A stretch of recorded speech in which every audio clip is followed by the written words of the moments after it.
Muy buenos días. La Universidad Católica Luis Amigó, la Facultad de Educación y Humanidades y el Doctorado en Educación les dan la más calurosa bienvenida a la defensa de la tesis doctoral, la enseñanza de la ética a partir de la ética de la autenticidad de Taylor, como alternativa para prevenir las prácticas asociadas a la corrupción en el ejercicio profesional, realizada por el magíster Sabas Gualteros Duzán.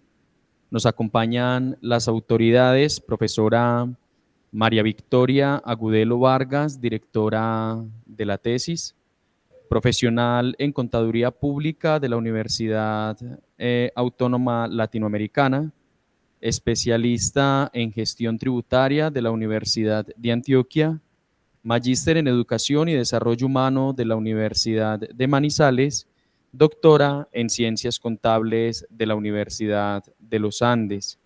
Es investigadora junior MinCiencias y docente en la Universidad Católica Luis Amigó. Profesora María Enriqueta Mancilla Rendón, jurado, contadora pública y maestra en administración de la Escuela Bancaria y Comercial, doctora en Ciencias de la Administración de la Universidad Nacional Autónoma de México. Es líder del grupo de investigación Modelos Financieros en el Marco de la Seguridad Social y miembro del Sistema Nacional de Investigadores CONACYT. Profesor Jesús David Girado Sierra, jurado, licenciado en Filosofía de la Universidad Pontificia Bolivariana, magíster en Filosofía y doctor en Filosofía de la misma universidad. Es investigador asociado MinCiencias, miembro del Centro de Estudios para el Desarrollo Humano Integral y decano de la Facultad de Filosofía y Ciencias Humanas de la Universidad de Sabana, de la Sabana, perdón. Profesor Gonzalo Eduardo Gamiugueri Jurado, licenciado en Filosofía de la Pontificia Universidad Católica del Perú, doctor en Filosofía y diplomado en Estudios Avanzados en Filosofía por la Universidad Pontificia, comillas, España. Es profesor asociado de tiempo completo del Departamento Académico de Ciencias Sociales, sección Ciencia Política de la Pontificia Universidad Católica del Perú.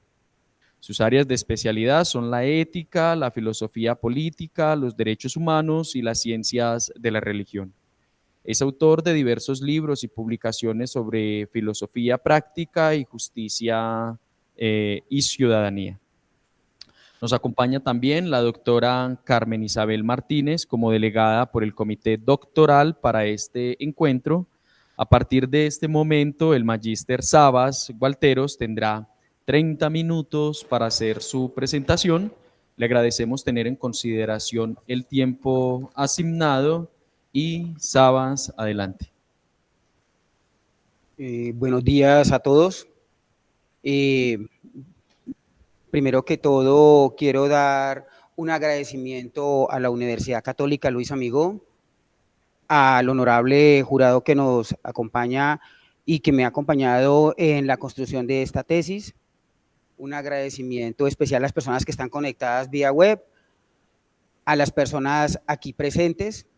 Quiero destacar a la doctora Natalia, un agradecimiento como directora del doctorado en educación y un especial agradecimiento a mi tutora, la doctora María Victoria Agudelo. Siendo así, comenzamos la presentación. La enseñanza de la ética a partir de la ética de la autenticidad de Taylor como alternativa para prevenir las prácticas asociadas a la corrupción en el ejercicio profesional.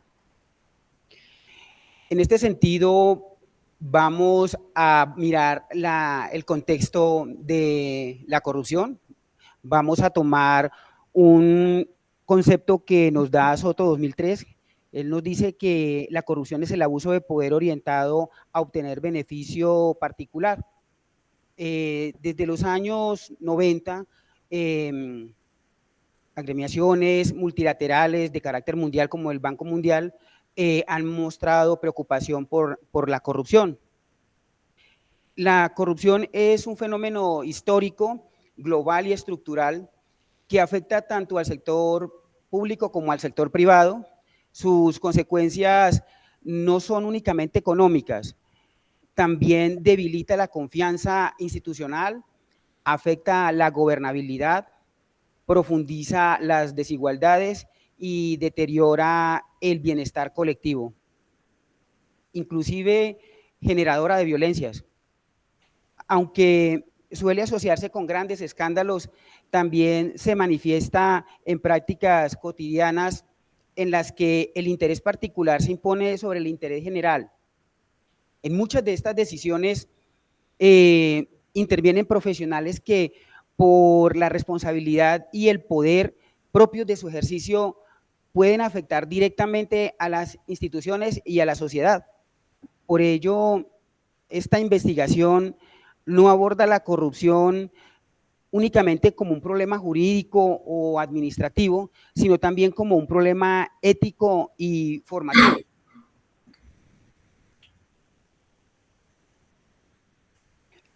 Tenemos esta tabla de indicadores de corrupción y su aporte al sistema político. Tenemos unas máximas de efectividad, unos mínimos de efectividad, que es el 0 y el 1 es el máximo de efectividad, con unos diferentes factores numerados del 1 al 7, y tenemos las regiones, países desarrollados, América Latina, África, economías en transición, Medio Oriente, Asia.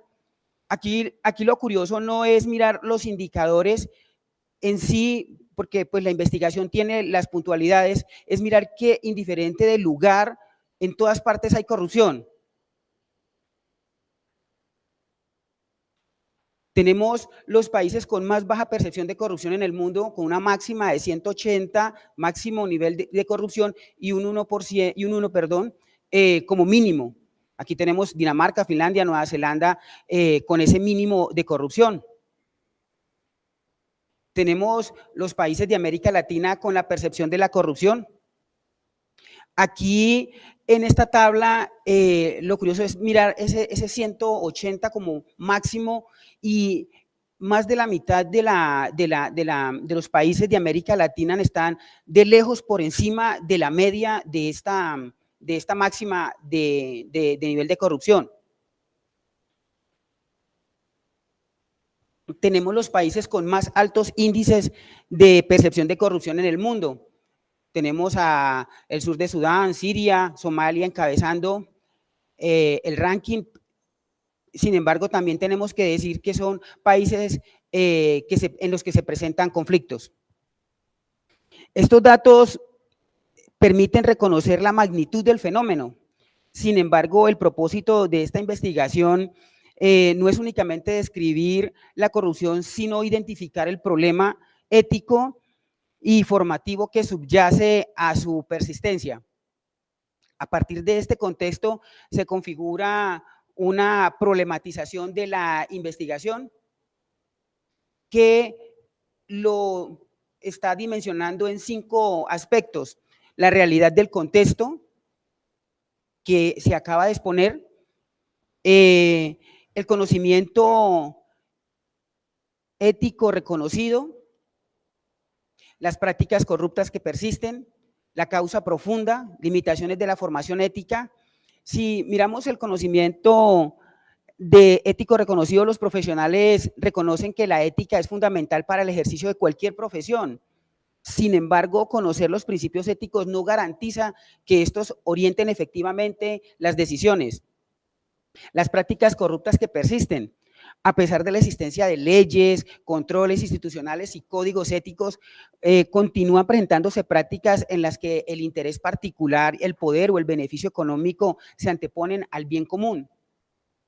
Tenemos una causa profunda. El problema no se explica únicamente por la ausencia de normas, sino también por una debilidad en la formación del sujeto moral, sus valores interiorizados y los bienes que orientan sus decisiones. Y tenemos las limitaciones de la formación ética. La enseñanza ética tradicional suele concentrarse en transmitir normas y códigos, pero ofrece pocas experiencias para deliberar sobre dilemas reales, fortalecer el carácter y fortalecer la autonomía moral. En síntesis, la problematización evidencia una tensión, aunque la ética es reconocida como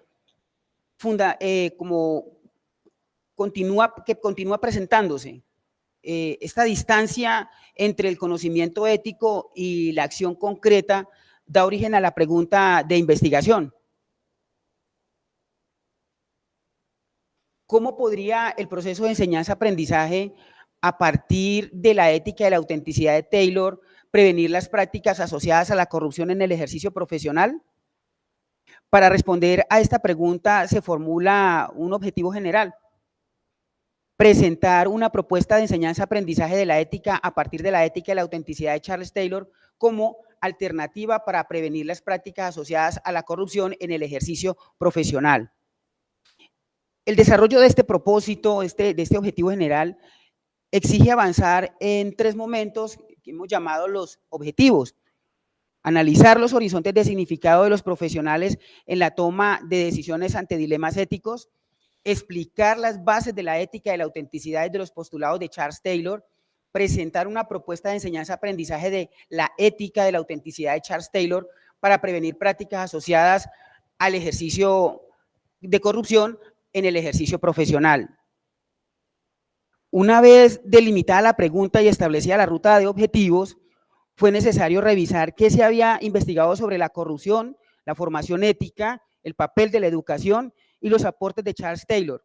Este recorrido permitió reconocer los principales antecedentes y precisar el vacío que aborda la investigación.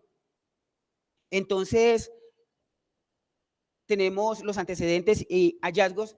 Se encontraron 4 categorías, en la cual tenemos la corrupción y sus causas, la ética y la educación como pilar fundamental para combatir la corrupción, el papel del docente y de las estrategias educativas y los postulados de Charles Taylor.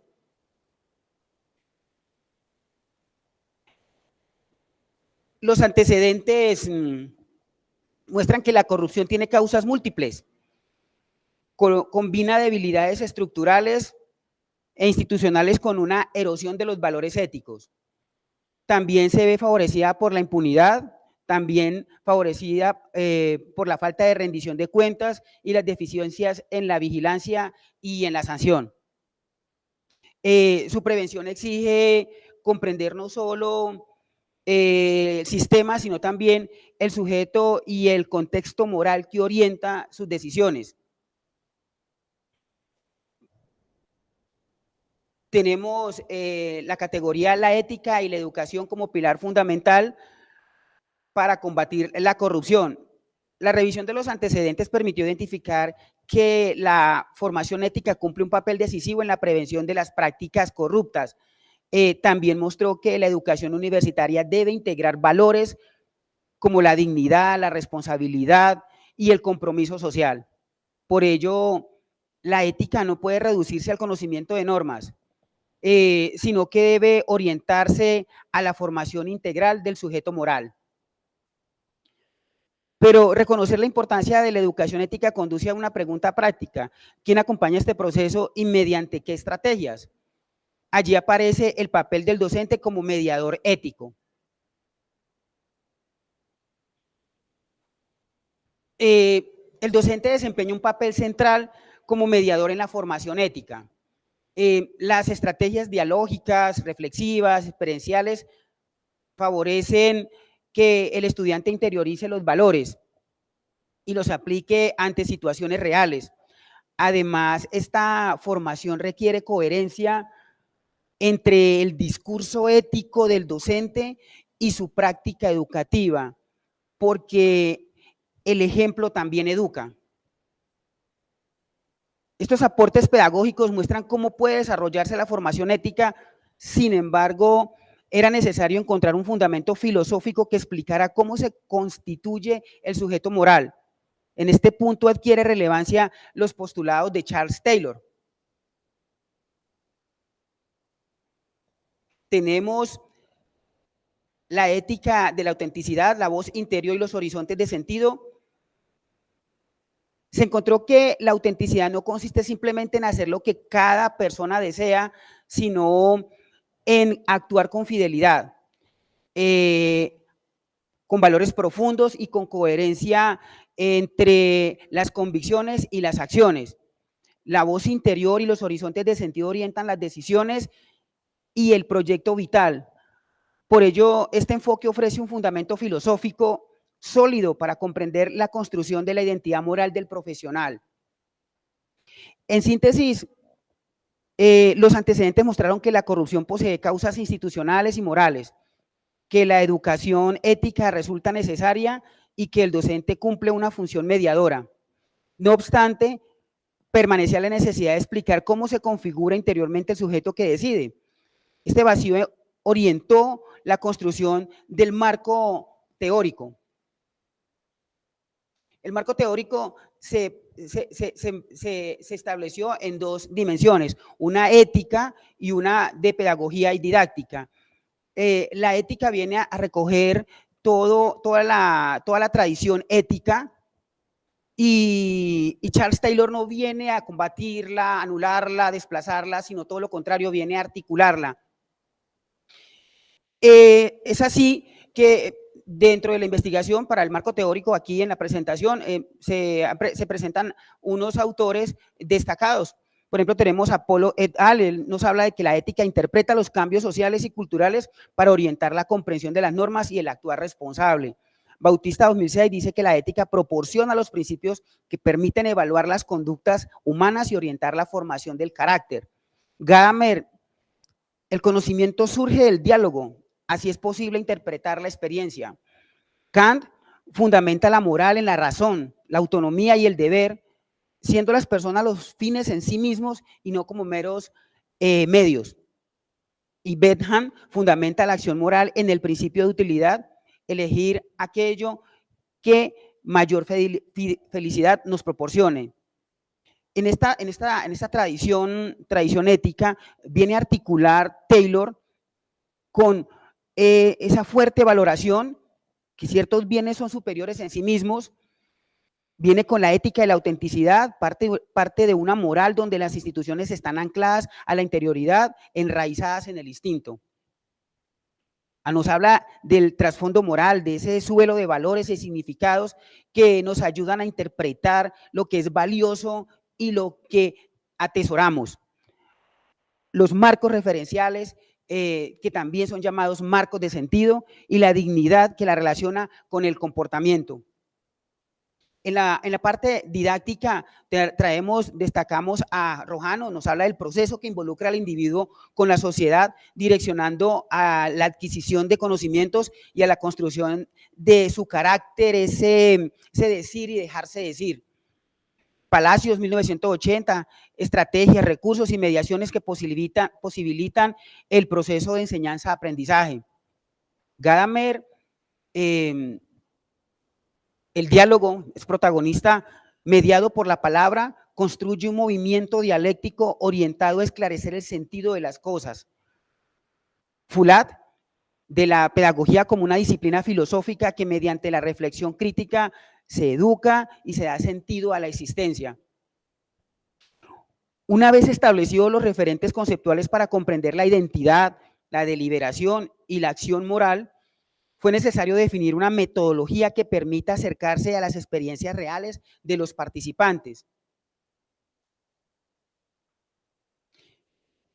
Entonces tenemos el diseño metodológico, tenemos un fundamento, unos escenarios, unos participantes y unas técnicas e instrumentos, donde el paradigma es histórico hermenéutico, un enfoque cualitativo y un método de investigación con enfoque hermenéutico. Los escenarios fueron universidades públicas y privadas del Valle de Aburrá, alcaldías del Valle de Aburrá y empresas del sector privado del Valle de Aburrá. Los participantes fueron estudiantes, profesionales y docentes que se codificaron con estudiantes la E, código P para los profesionales y código D para los docentes. Fueron en total 50 participantes distribuidos en 22 estudiantes, 11 de universidades públicas, 11 de universidades privadas, terminando carrera en las diferentes áreas del conocimiento. código P, 18 profesionales, 9 del sector público, 9 del sector privado, también con una amplia experiencia de más de 10 años ejerciendo profesiones de las diferentes áreas del conocimiento, y tenemos el código D, 10 docentes, 5 de universidades públicas, 5 de universidades privadas, también con un amplio recorrido en experiencia de más de 10 años orientando el tema ético. La técnica de instrumentos, entrevista semiestructurada con disparadores de diálogo hacia un movimiento dialéctico y preguntas orientadoras. La metodología permitió pasar de las voces de los participantes a la identificación de patrones comunes que se organizan en 6 categorías que emergieron. Traigo las categorías que emergieron y quise también traerles unas de las tantas de las respuestas reveladoras que obtuvimos en la investigación. Estas 6 categorías son: idea del bien como núcleo de orientación normal, integridad y honestidad como virtudes éticas, horizontes de sentido, dignidad y reconocimiento de los otros, libertad autodeterminada como base de la autenticidad, sabiduría práctica y racionalidad en los dilemas. Quiero traerles, por ejemplo, en esta categoría no menos importante, la integridad y honestidad como virtudes éticas. El estudiante 5 nos dice: me han ofrecido dinero, pero dentro de mi ser no está recibir eso. El profesional 5 nos dice: podía mentir para resolver rápido, pero preferí hacerlo bien. En esos horizontes de sentido, el estudiante 3 nos dice: construir realidades que mejoran la calidad de vida de las personas. Un estudiante terminando carrera con ese sentir. El docente 10 nos dice nos da una respuesta potente: eso me ha llevado a pensar mucho en lo que quiero defender como docente. Y en la libertad autodeterminada, no menos importante de las 6 categorías, el estudiante 2 nos dice: si va contra mis principios no lo haría. Y el profesional 2 nos dice: internamente uno sabe que no es lo correcto. Las categorías no fueron arbitrarias, emergieron de patrones reiterados en las voces de estudiantes, profesionales y docentes que toman decisiones éticas. Ahora veremos cómo Charles Taylor explica qué sostiene y orienta esas decisiones. Tenemos la ética de la autenticidad de Charles Taylor. Nos habla de los malestares de la modernidad, el individualismo, la razón instrumental y la pérdida de libertad o despotismo blando. El individualismo: privilegiar únicamente lo individual, se debilitan los significados compartidos y el compromiso con los otros. El profesional pone beneficio personal por encima del bien común. Es una forma de ver el yo que se repliega sobre sí mismo. La razón instrumental: las decisiones dejan de orientarse por lo valioso en sí mismo y se subordinan al cálculo, la rentabilidad o el resultado. Se justifica una acción incorrecta porque resuelve más rápido o porque da mejores resultados. Todo se mide por utilidad, eficacia, conveniencia. Es otro de los grandes malestares que nos describe Taylor en su obra. El despotismo blando o la pérdida de libertad: la autonomía moral se debilita cuando las decisiones quedan condicionadas por instituciones, presiones o estructuras de poder. El profesional calla, obedece o se adapta por miedo al despido, a la sanción o al rechazo. El sujeto cede su capacidad crítica a lógicas externas.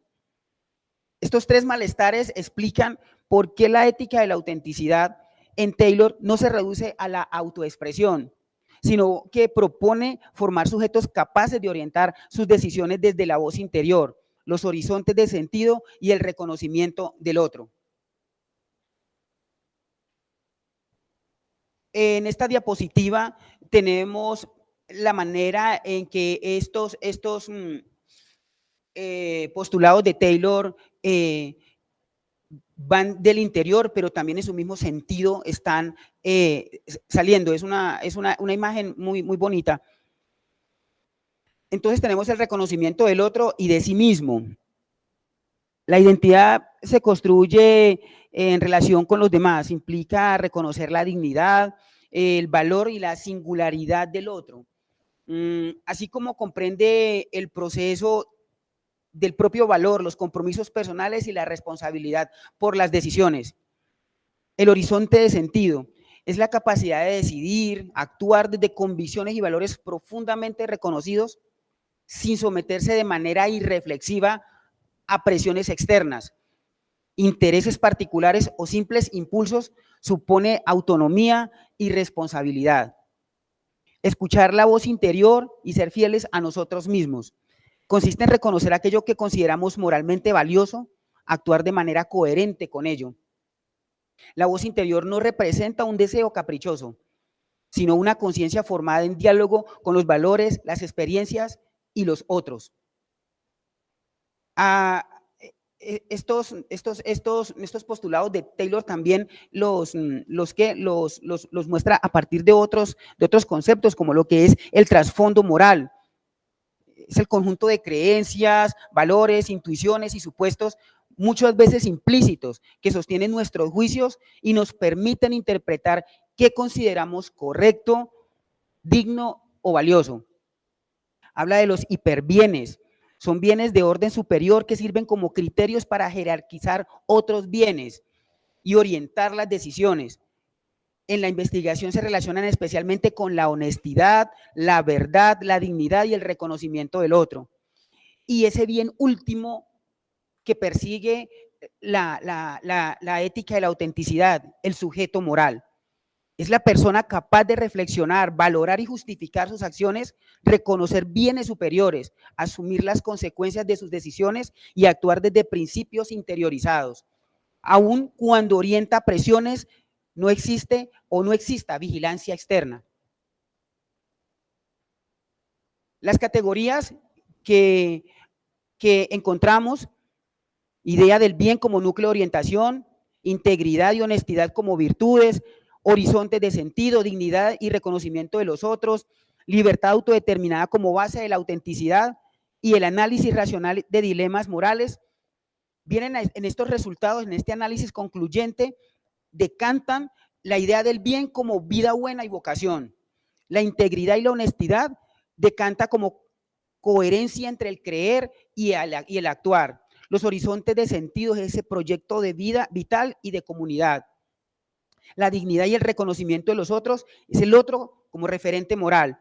La libertad autodeterminada como base de la autenticidad es aquí una voz interior autónoma. El análisis racional de la racionalidad y dilemas morales, aquí en los análisis concluyentes, son deliberación ante los dilemas. Estas 6 resultados analizados de las categorías emergen en 3 aspectos que rezan de una sola manera. Las decisiones éticas no se reducen a normas, se orientan por la identidad moral para llegar finalmente a ese hallazgo central. Las decisiones éticas se orientan principalmente por la identidad moral, los hiperbienes, la autenticidad y los horizontes de sentido, más que por el simple cumplimiento de normas. Viene entonces a conectar la propuesta de la enseñanza-aprendizaje.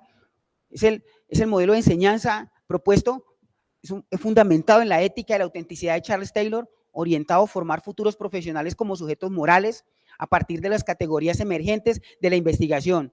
Entonces, ahí tenemos las categorías que emergieron: idea del bien como núcleo de orientación moral, tenemos los horizontes de sentido, que son marcos que orientan la vida, tenemos la dignidad y el reconocimiento, que son los otros, integridad y honestidad como virtudes éticas, libertad autodeterminada como base de la autenticidad y el análisis de la racionalidad y dilemas morales. Fortalecer la identidad moral del futuro profesional y prevenir las prácticas de corrupción en el ejercicio profesional es la finalidad de esta propuesta de enseñanza. La propuesta de enseñanza-aprendizaje busca formar un sujeto moral capaz de actuar con integridad, reconocer al otro, orientar sus decisiones desde los horizontes de sentido, y para ello debe articular la reflexión, el diálogo, las experiencias reales y el acompañamiento docente. De modo que la ética no se limite al conocimiento de normas, sino que se convierta en una práctica consciente, autónoma y comprometida con el bien común. Siendo así, entonces viene una propuesta de las didácticas. Entonces, en las estrategias didácticas tenemos los diarios reflexivos, los casos prácticos, simulaciones y tomas de decisiones, foros de debate y proyectos autónomos, roleplay de escenarios institucionales, análisis de dilemas reales. Tienen un propósito, ¿no? Desarrollar en los estudiantes capacidades de reflexionar críticamente sobre sus valores, deliberar en contextos complejos, actuar con integridad y responsabilidad, comprometerse con la justicia y el bien común. La investigación tiene aportes, tiene una proyección y una agenda futura de la investigación. Entonces tenemos los aportes, su proyección, aporte científico. Entonces, la identidad moral se configura desde la interioridad y el reconocimiento y los horizontes de sentido que se pueden proyectar hacia validar la propuesta en contextos educativos reales. El aporte pedagógico que hace la investigación. Se propone una didáctica para formar juicio ético, reflexión y autonomía moral. En proyección, ampliar su aplicación a otras profesiones y contextos. Contribución social. Se fortalece la formación de profesionales íntegros y comprometidos con el bien común. En su proyección, profundizar en el seguimiento de la formación ética. Esta investigación no cierra la discusión, abre un camino, una puerta para seguir construyendo conocimiento y prácticas que fortalezcan la ética profesional y la vida en común. Bueno, en el desarrollo de esta investigación, que fueron 2 años de crecimiento, se ha llevado la ética de la autenticidad a escenarios, como por ejemplo en este caso, en el municipio de Itagüí, en el mes de la discapacidad, que es el mes de septiembre de todos los años, en una conferencia que es llamada Voces y Cuerpos, Experiencia de la Discapacidad, la ética de la autenticidad fue muy bien recibida por ese sentido de compromiso y responsabilidad en esa tarea tan compleja del cuidado de personas con discapacidad. Hablemos en este caso, por ejemplo, de personas con daño cerebral, con problemas de que le faltan extremidades, síndrome de Down. La ética de la autenticidad fue muy bien recibida y muy bien acogida esta conferencia allá a través del municipio de Itagüí en el mes de la discapacidad. También tuvimos, llevamos la ética y la autenticidad en la participación del 8º Simposio Internacional de Investigación Contable. Aquí está la certificación. Contribuimos en llevar la ética y la autenticidad en esos escenarios de la actividad contable con la inteligencia artificial.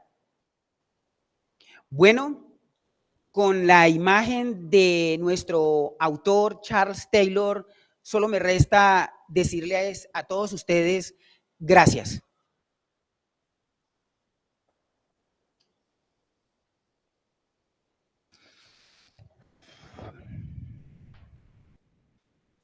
Gracias, Sabas, por su intervención. Invitamos ahora a la comisión evaluadora a entrar en diálogo con el estudiante.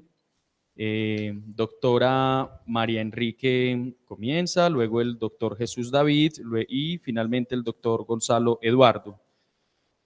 Doctora María Enriqueta, adelante.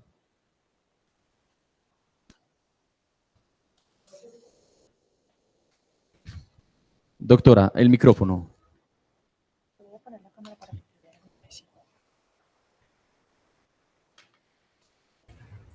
Pues muchas gracias, buenos días, es un gusto estar aquí.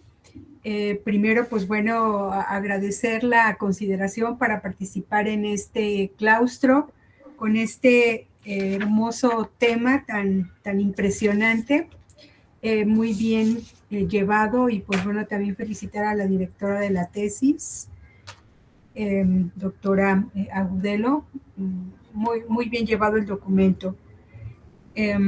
Con muy buena estructura y bueno, pues ahora con una espléndida presentación. Perdóname, no retuve el nombre. Sabas. Sabas, ok. Sabas, pues bueno, felicitarte por este documento. La ética, como sabemos, por lo menos, pues bueno, en toda la historia profunda de mi país y y aplicado en la práctica profesional, pues no es algo sencillo de ver aplicado, ¿sí? Es algo que lo vemos continuamente aplicado en las empresas, aplicado en una dinámica comercial profunda, donde en nuestra realidad pues es muy vinculante esa interacción gobierno con empresas, esa interacción gobierno, empresas, personas, se vuelve más compleja, a veces con dimensiones económicas con mucha trascendencia y que, bueno, también tienen efectos económicos de largo plazo. Viendo esto, ¿sí? ¿Cómo asegurar, ¿sí?, que estos principios, esta conducta ética, estos principios, pues bueno, cómo hacer que se acuñen en estos procesos, ¿sí?, de aseguramiento de calidad en la formación, pues de personas centrales en esta dinámica empresarial? ¿Cómo insertas un principio? ¿Cómo se acuña? Bien. Por ahora. En los diferentes escenarios, la formación es fundamental. La formación, el diálogo, es ese medio a través de lo que se decía en algún momento en la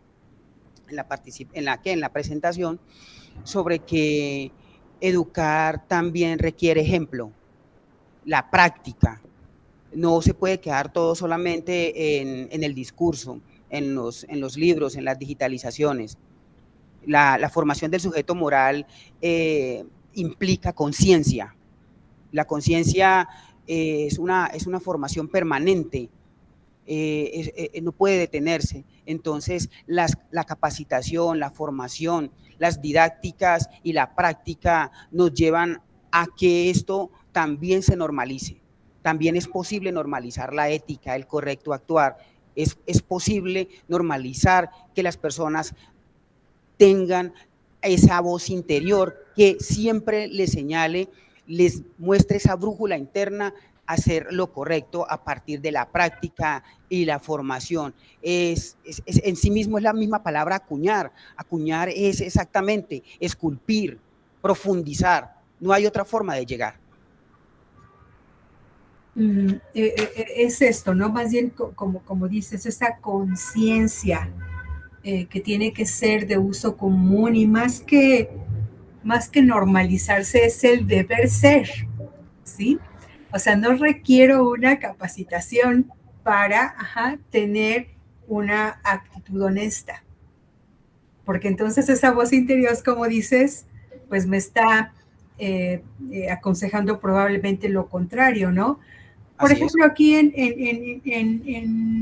México hay una norma profesional de educación continua con la que se cumple año con año para que tú puedas pertenecer a la membresía del Colegio de Contadores Públicos de México y a la vez del Instituto Mexicano de Contadores Públicos.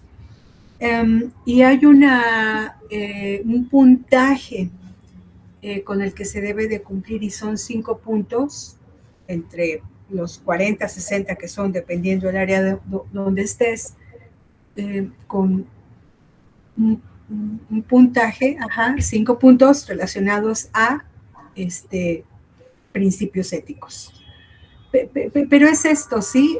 Una capacitación, y lo tengo que hacer porque hay que cumplir, pero cuando yo veo, no necesito un curso de ética, ¿sí? No se puede normalizar la ética a través de un curso, sino es justamente como tú lo has dicho, una práctica consciente de uso común, atendiendo a esto, a ese deber ser, cómo activarlos, ¿sí? Esa conciencia ética de uso común, cómo activarlo, más que normalizarlo, ¿sí? Cómo activarlo, más que una capacitación, ¿sí? Cómo activarlo en la aplicación de una ley, en la aplicación de una norma contable, en la práctica, como contadores públicos, atentos a todo lo que pasa al interior de una empresa. Y te digo, y lo pregunto así, ¿cómo activarlos?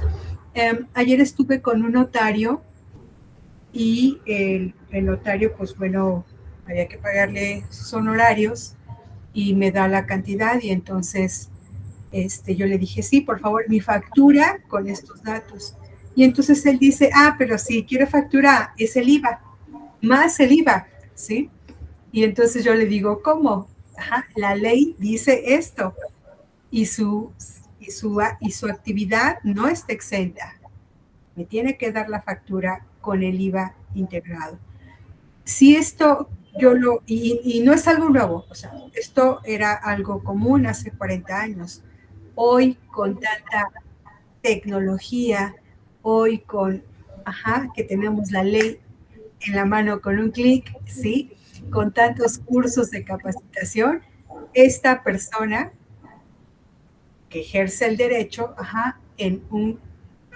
con un fedatario público, no tiene conciencia de lo que está haciendo. No sé si me explico, ¿sí? Entonces, esa práctica consciente, en este caso de aplicación de las leyes, ¿sí? ¿Cómo se activa la aplicación de una norma en este ejercicio profesional? Porque su actitud sigue siendo contraria. Está fomentando una práctica de corrupción. Y enlaza gobierno, enlaza persona, enlaza empresas. ¿Qué me dices, Sara?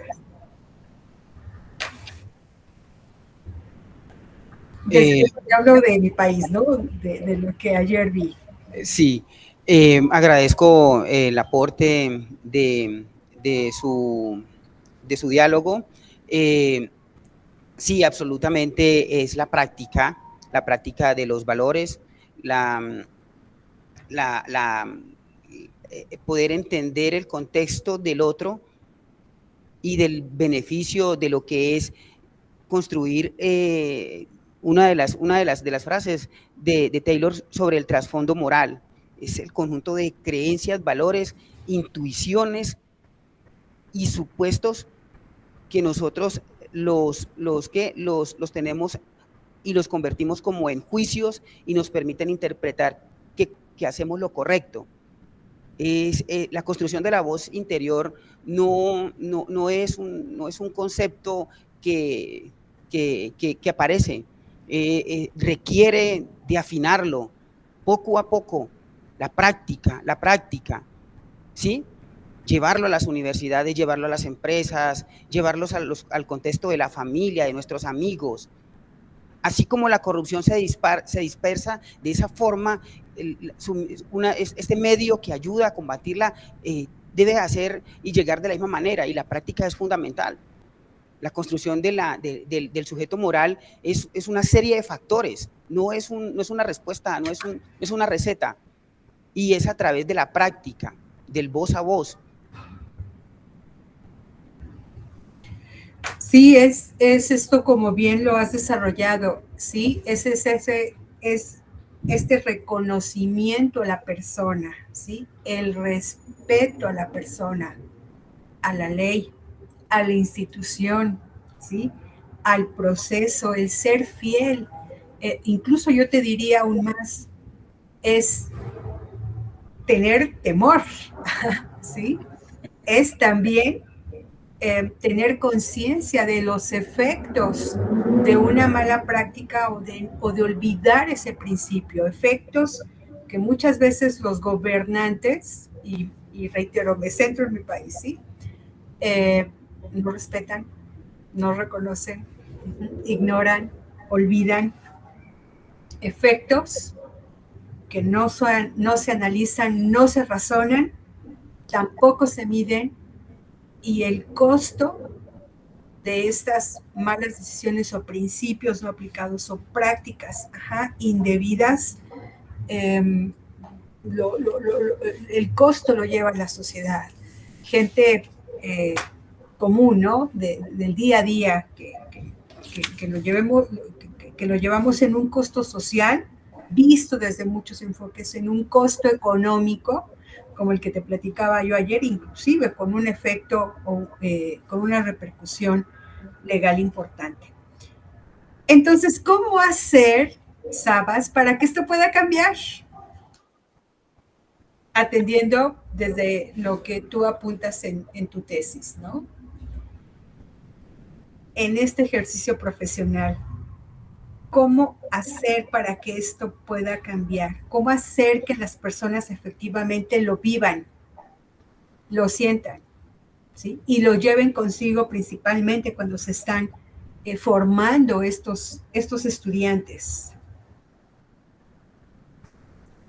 Bueno, doctora, en esta disertación suya pude descubrir también esa coherencia cuando usted dice de ese temor, de ese miedo total, ¿sí? Porque si algo nos ha mostrado el análisis de las categorías fue que las decisiones éticas no se reducen a normas, sino que se orientan por una identidad moral, o sea, incurrir en actos inmorales debe de tener una consecuencia. El sujeto lo debe de asumir. Digamos que podría decirse que la pérdida de la vergüenza, rayar en el límite de las normas solo porque nos lo permiten, es lo que las categorías nos han dicho, que la norma no ha sido suficiente. Necesitamos la construcción de esa identidad moral.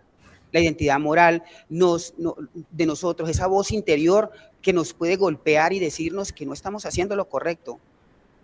Porque cuando la norma se dobla hacia el beneficio, es lo que los noticieros todos los días nos dicen.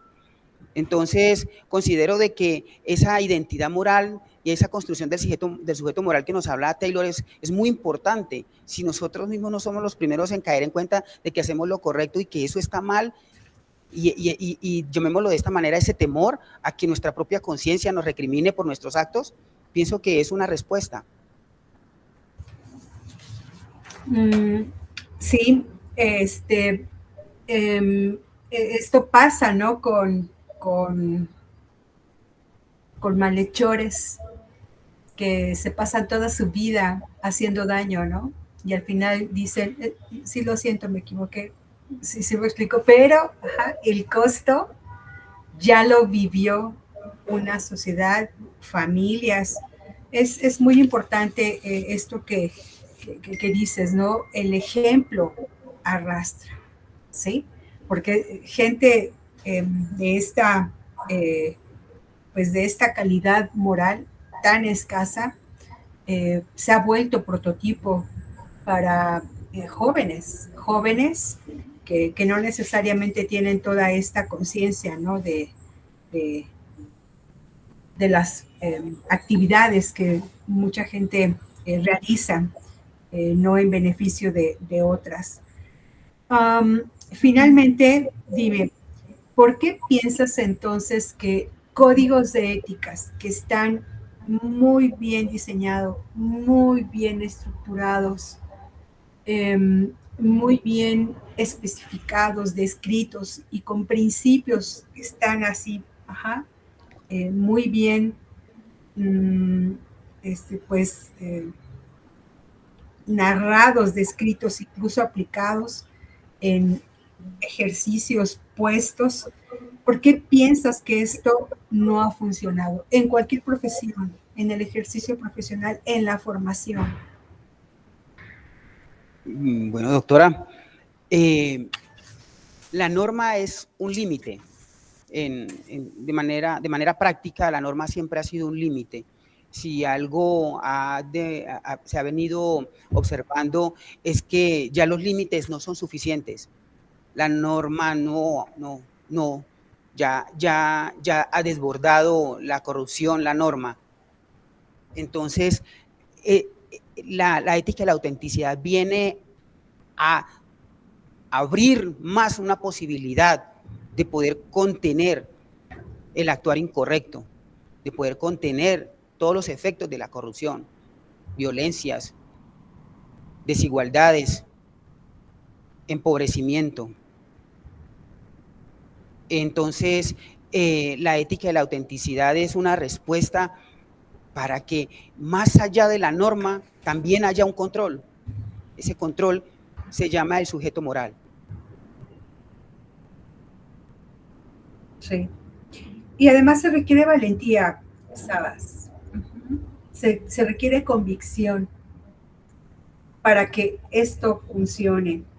Y principalmente temor a Dios. Porque como ser, como individuos, creados por el omnipotente, pues desde luego que estoy cierta, y esto ya es a título personal, que todos vamos a entregar cuenta de lo que hagamos o hayamos dejado de hacer. Felicidades, gracias. Es todo. Doctora, muchas gracias. Gracias, presidente. Muchísimas gracias. Ahora, doctor Jesús David, adelante.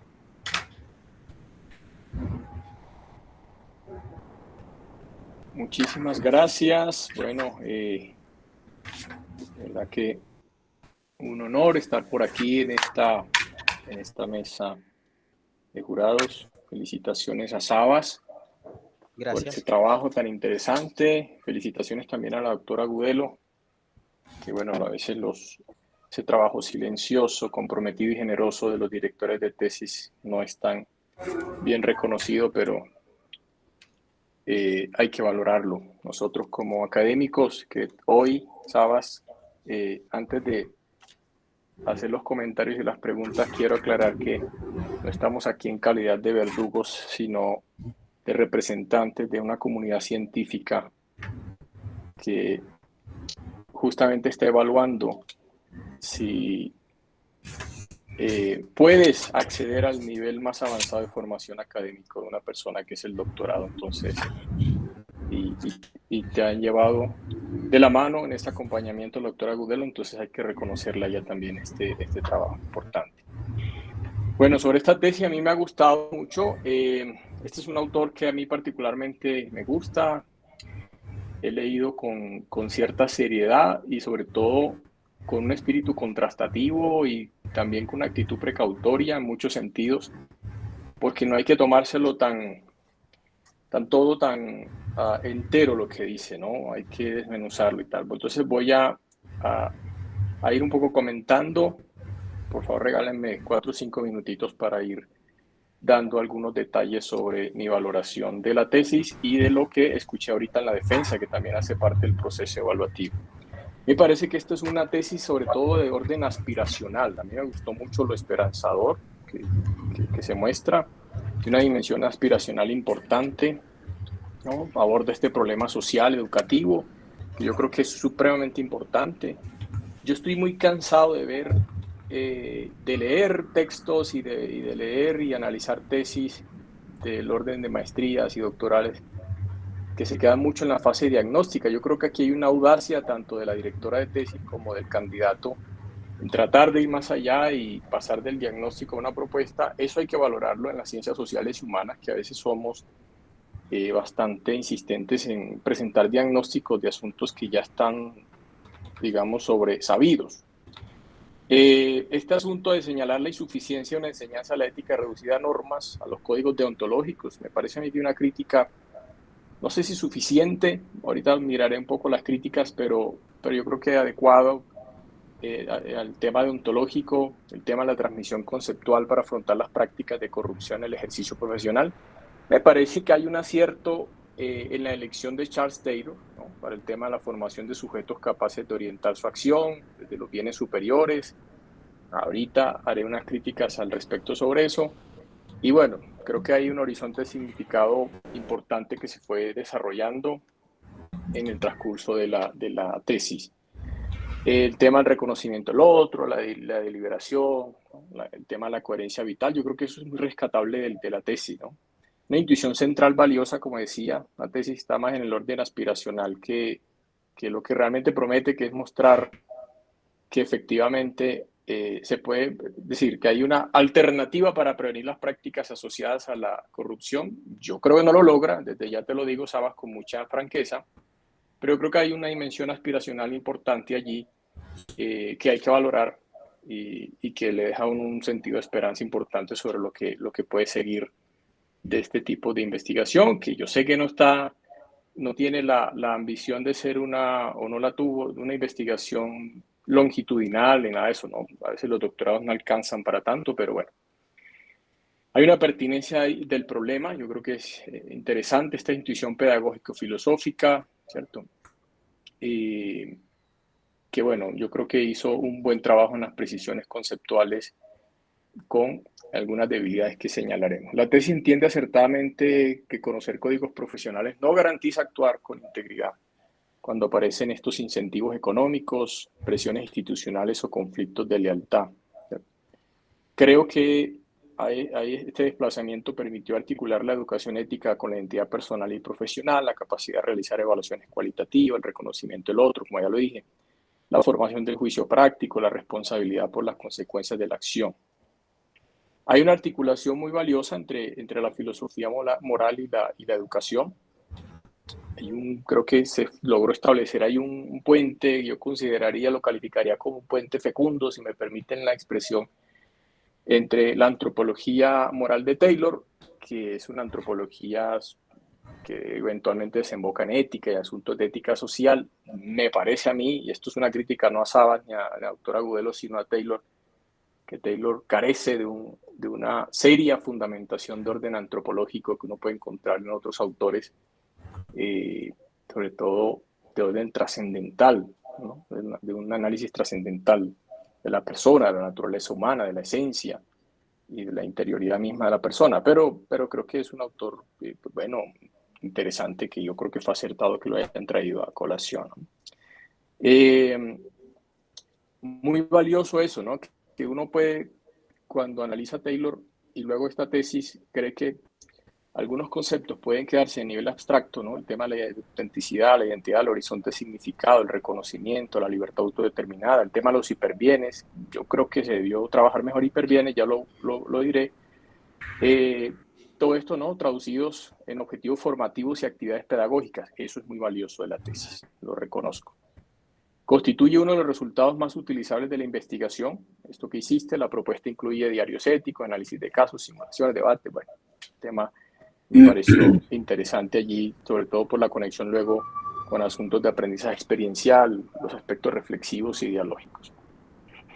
La incorporación de 3 voces relevantes, valoro muchísimo eso, ¿no? Estudiantes, docentes, profesionales, luego mostrar estos 3 momentos del proceso, la formación universitaria, la mediación pedagógica y la confrontación real con dilemas profesionales, sobre lo cual también tendré una crítica enseguida, ese asunto de la confrontación real con dilemas profesionales. Tú te referiste incluso ahorita en la defensa a eso.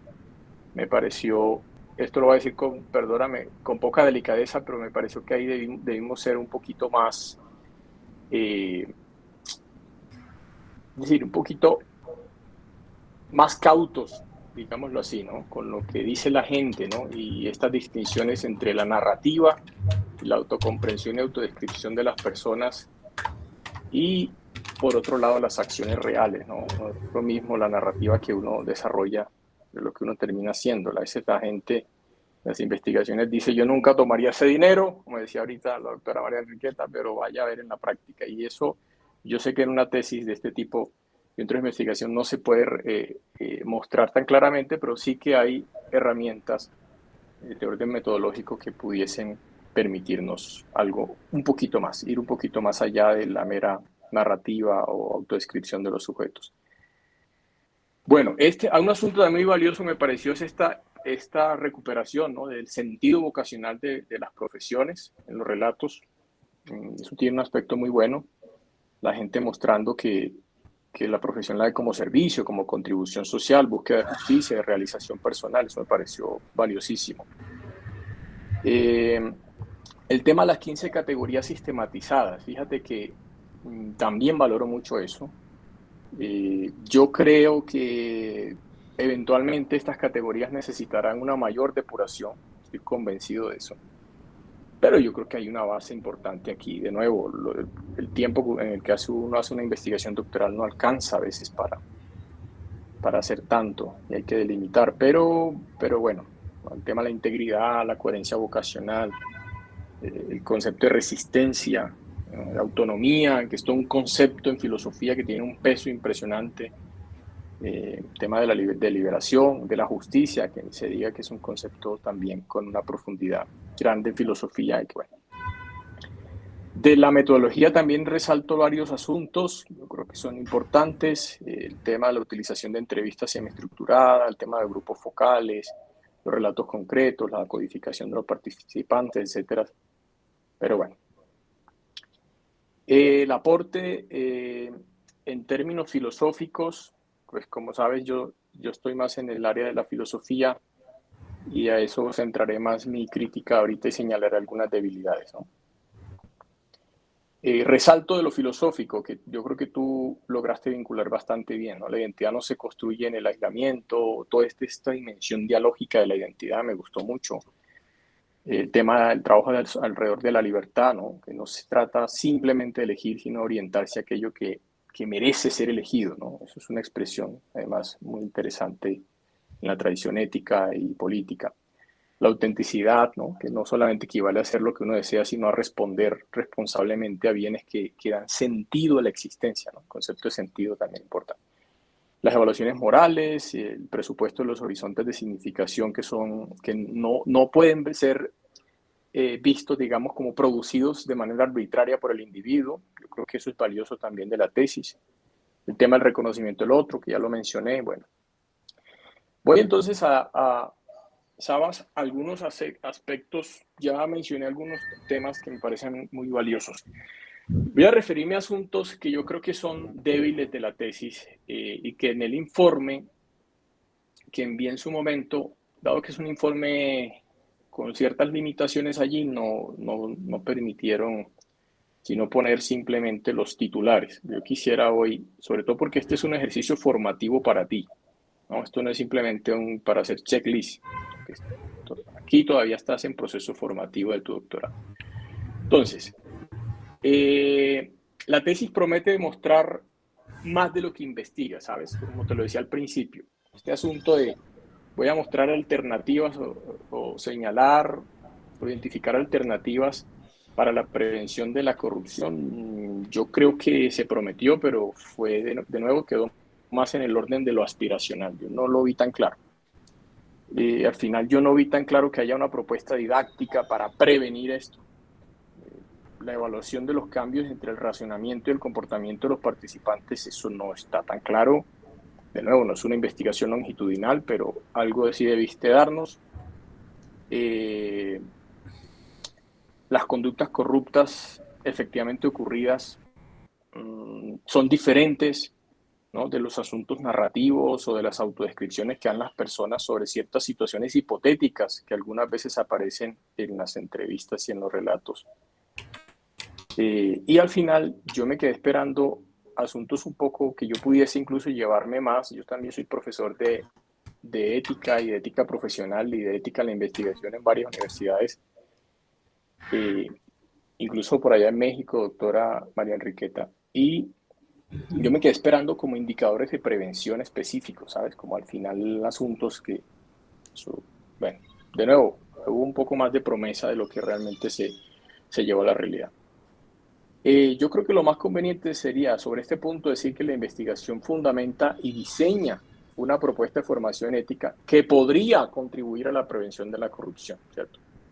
Pero uno no puede concluir luego de leer la tesis que la propuesta efectivamente con eso se va a prevenir, ¿no? O que se va a garantizar un aprendizaje ético significativo, ¿no? La alternativa para prevenir me parece a mí que está más en lo aspiracional y lo hipotético que en lo empíricamente probado. Bueno, el tema, otra debilidad de la tesis que yo veo ya aquí entrando en el corazón del asunto filosófico, digamos, yo creo que hay una reducción extraña, una reducción individualista del fenómeno de la corrupción. Y en esto soy crítico, sobre todo por el traslado de Taylor a lo que hiciste. Es decir, la corrupción no ocurre, queridos Sabas, únicamente porque un profesional carezca de autenticidad, ¿no? Y ahorita la doctora María Enriqueta te lo dijo incluso con casos, ¿no? Hay sistemas perversos de incentivos, el tema de la captura institucional, hay redes de lealtades y silencios que son muy importantes allí, ¿no? Entonces, puede ser que uno pueda ser allí poco cauto en el sentido de no ver estas debilidades de controles y sanciones. Ahorita la doctora te lo hacía caer en cuenta. Asuntos de precariedad laboral, sobre todo en nuestros ámbitos eh, latinoamericanos, ¿no? Mecanismos de coacción que aparecen ahí, incluso en temas que uno puede, yendo más allá de Foucault, de microfísicas del poder y cosas ahí que uno, bueno, yo creo que debieron ser por lo menos mencionadas, ¿no? Las culturas institucionales, todo el tema de la formación que hay de fondo. Hay también un riesgo que me parece grave entre simplificar la autenticidad con la voz interior. Yo esto no lo veo tan tayloriano, tan taylorista, no sé. La tesis en varios pasajes aproxima demasiado la autenticidad a ser fiel a los propios principios, escuchar la conciencia o no traicionarse. Yo creo que esta formulación resulta pedagógicamente atractiva, es decir, llama la atención, pero yo creo que filosóficamente es insuficiente y desacertada. Cuando uno mira a Taylor, la autenticidad no puede consistir en la mera fidelidad a algo interior, ¿no? Porque una convicción injusta, voy a ponerlo en estos términos, una convicción injusta puede experimentarse subjetivamente como profunda y como auténtica, ¿no? Hay convicciones racistas, clasistas, incluso que han arrastrado por la formación de la persona, pero, hombre, no necesariamente son profundas y auténticas. La autenticidad solo posee fuerza moral dentro de horizontes de significado que trascienden, por un lado, la preferencia individual, pero también que permiten distinguir formas de vida superiores y formas de vida inferiores. Yo creo que hay un desliz, ahí te resbalaste un poquito y yo intenté buscar algo en la tesis, pero creo que allí hay una insuficiencia en la interpretación de Taylor. Yo creo que la pregunta decisiva entonces no es si yo soy fiel a mí mismo, dado esto que acabo de decir y que la doctora María Enriqueta ahorita sí hizo unas referencias con ejemplos a eso. ¿Soy fiel a mí mismo?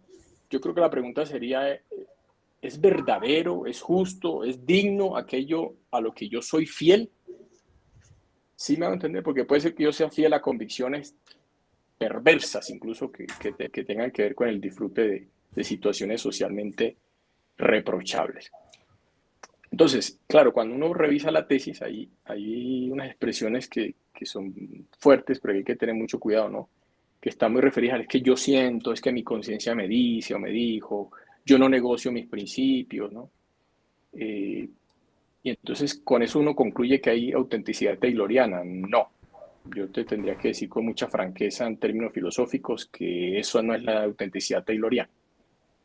Y luego uno no puede luego conectar eso con que esa convicción interior, además, digamos, es un hiperbién, ¿cierto? Yo creo que no hay una justificación moral la suficiente allí. Uno no puede decir luego, esa convicción interior, entonces tiene un hiperbién o está conectada con un hiperbién. Bueno, y sobre el hiperbién quiero hacer todavía un énfasis más. La tesis en algunos apartados sostiene que los hiperbienes son autoelegidos, ¿cierto? Más o menos como que no se imponen desde afuera, ¿no? Se descubren desde la interioridad. Yo creo que esto es un poco impreciso.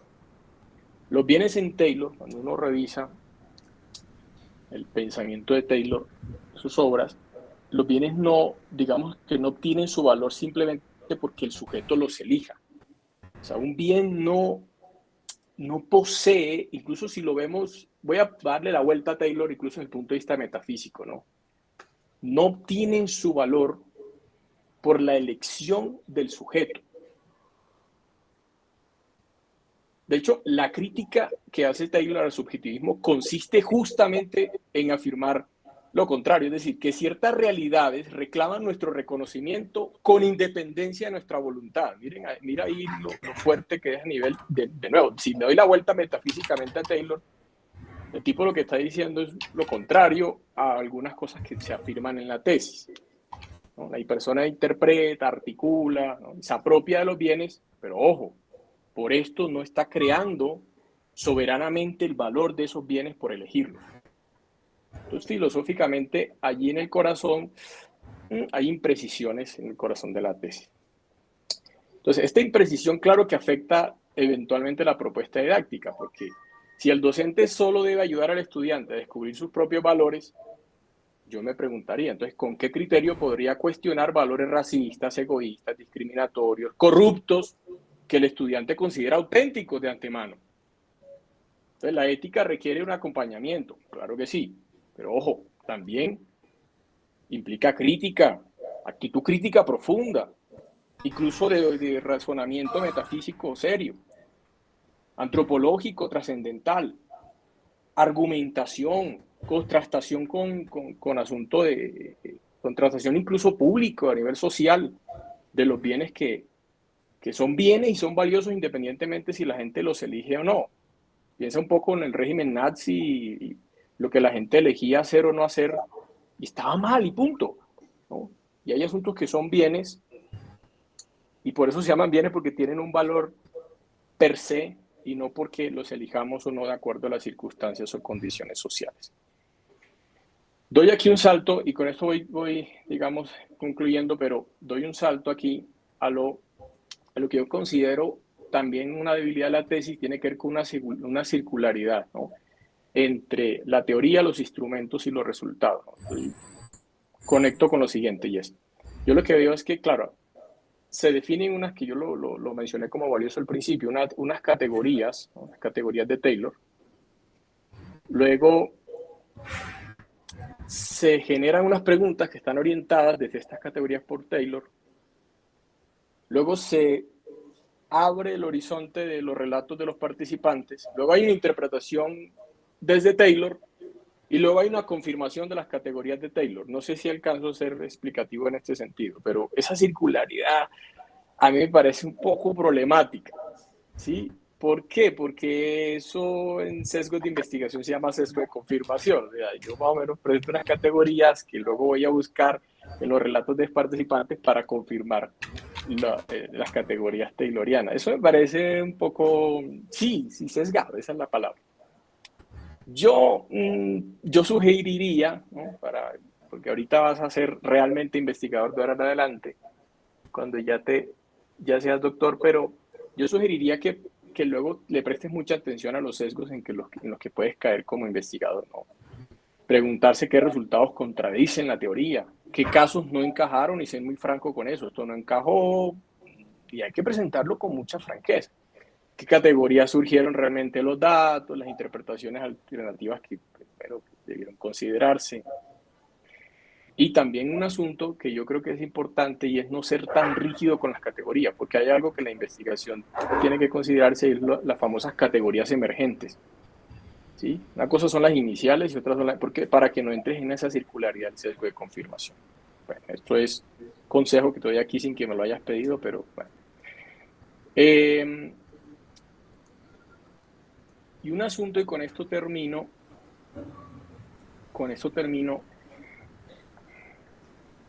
yo creo que el diálogo filosófico se quedó corto, querido Saba. A mí me faltó como ver un poquito más la conversación, de nuevo, la tesis es muy valiosa, aspiracional, esperanzadora y tal, propositiva, digamos. Pero filosóficamente, porque te has metido con un filósofo, me faltó, hombre, ese diálogo entre Taylor y Aristóteles, por ejemplo, y con más profundidad. El asunto, por ejemplo, aristotélico de la formación del carácter. Yo le hubiese dado...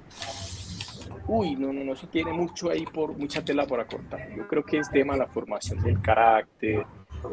Habría que extenderlo, darle de ancho y de profundo el asunto. Y me quiero aquí como hacer una la precisión, me quiero extender aquí rápidamente con esto, y es, hombre, Kant, yo creo que tienes que revisar esa oposición que a mí me parece muy tajante, audaz, en un sentido no tan positivo, esa oposición tajante entre la tesis de Kant y la tesis de Taylor. Yo no lo sé, no lo veo así. Yo creo que te faltó allí como irte un poco, hombre, Kant y Taylor sí que tienen asuntos en común. Yo no lo veo, yo no lo pondría tan tajantemente. Eh, esta idea de que Kant representa una moral de normas externas, eso es impreciso filosóficamente, ¿no? Habría que explorar más fundamentación de la metafísica, las costumbres. La autonomía significa que el sujeto racional se da a sí mismo la ley moral, por ejemplo, dice allí. Kant y Taylor rechazan que la libertad consista simplemente en hacer lo que desea. Ambos vinculan la vida moral con la dignidad, la autodeterminación, el respeto debido a las personas. Yo creo que hay puntos en común que debieron explorarse con más seriedad. Asuntos, por ejemplo, como el diálogo con Lawrence Kohlberg, los niveles y los estadios del desarrollo moral. Hombre, eso era inexorable tratarlo. O sea, no sé, esta exploración del famoso texto, ¿no?, de Kohlberg sobre la filosofía del desarrollo moral, yo creo que faltó esa contrastación con Taylor, las principales teorías del desarrollo moral. Yo pondría aquí a Kohlberg, pero sí que hay mucha tela para cortar más allí. Maquintar los bienes internos de las prácticas, yo creo que sería importante ahí. Yo agregaría de Scheller y de Lonergan, porque tú te quedas en bienes intrínsecos y extrínsecos, pero Scheller y Lonergan nos dan un asunto interesante que tiene que ver con los bienes trascendentes, que no son necesariamente los bienes internos o intrínsecos. Entonces hay que hacer unas precisiones ahí filosóficas que no están en la tesis, ni siquiera están claras, que eso no está ahí. El tema de la identidad narrativa, que yo creo que Riquet hubiese sido interesante vincularlo ahí para estos efectos. La justificación intersubjetiva, por ejemplo, que uno puede traer desde Habermas, yo creo que ese diálogo faltó allí. Bueno, y otros autores, que de nuevo, yo sé que uno delimita y te quedaste mucho con Taylor, pero claro que en las tesis doctorales uno exige que haya diálogo del autor que uno escogió con otro, ¿no? Todo el tema, por ejemplo, de las éticas del cuidado, yo creo que ese diálogo debió profundizarse mucho. Y el tema de las teorías institucionales de la corrupción, ¿no? Thompson, por ejemplo, Lawrence Lessig, que han hecho un trabajo interesante sobre asuntos de ética en el Congreso, el asunto de conceptos sobre la corrupción institucional. Esta gente lo que está intentando, la doctora María Enriqueta ahorita se aproximó a eso, pero lo que está intentando es explicar que una institución puede desviarse sistemáticamente de su finalidad, ¿no?, incluso sin que todos sus miembros sean individualmente corruptos. Sí me estoy haciendo entender, tomas el grupo focal, entrevistas al individuo, pero resulta que puede haber una corrupción sistemática, incluso de la cultura de las instituciones, ¿no? Las organizaciones pueden socializar progresivamente a personas ordinarias para aceptar conductas que inicialmente habrían rechazado, ¿no? La gente se autodescribe como honesta y luego institucionalmente termina encajando allí en conductas corruptas. Y asuntos que no puedo dejar pasar, porque además me dolieron como filósofo. Por ejemplo, Tomás de Aquino no pertenece a los padres de la Iglesia, Sabas. Por favor, eso hay que corregirlo. Tomás de Aquino es un doctor de la Iglesia patrística y tal, los padres de la Iglesia. No, eso hay que corregirlo. La ética cristiana, me dolió eso, no puede reducirse a obediencia externa, asuntos de sumisión, recompensa ultraterrenal. Yo sé que estas son tesis muy laicas, pero es que eso ni siquiera es filosóficamente fiel y correcto decirlo. Me parece que es un reduccionismo extraño. Esta relación entre cristianismo, virtud, razón, libertad, yo creo que la presentas de manera muy esquemática, con poca profundidad. Atribuir afirmaciones aristotélicas a Taylor sobre temas de la frónesis, yo creo que eso hay que corregirlo urgentemente. Y el tema de los hiperbienes, yo creo que lo trabajaste suficientemente bien, pero hay unas imprecisiones por ahí en la tesis donde a veces parece ser que estuvieses diciendo que el tema de los hiperbienes son como sinónimos de cualquier valor importante, ¿no? O cualquier convicción no negociable, porque así lo dijeron los participantes. Pues, hombre, los hiperbienes no son eso, sobre todo en las tesis de Taylor. Bueno, y con esto termino. Yo tendría 3 preguntas para formularte para digamos, terminar mi concepto. La primera pregunta tiene que ver con asuntos a los que ya me he referido, ¿no? Si una persona es profundamente fiel, ¿no? En esto que yo creo que hay una confusión ahí en la tesis que expones, es muy, muy, muy fiel, pero a convicciones injustas. Entonces parto como de ese contexto, ¿no? Una persona es muy fiel, pero a convicciones que son injustas. Entonces, ¿cuál es el criterio que le permite a esta persona distinguir, sobre todo a la luz de Taylor, entre la autenticidad moral y una especie de sinceridad subjetiva? Esta distinción entre autenticidad moral y una simple sinceridad subjetiva. Entonces, esa sería como mi primera pregunta. La otra pregunta que te formularía, mira que está más en el orden de lo filosófico que lo metodológico y otras cosas, sería,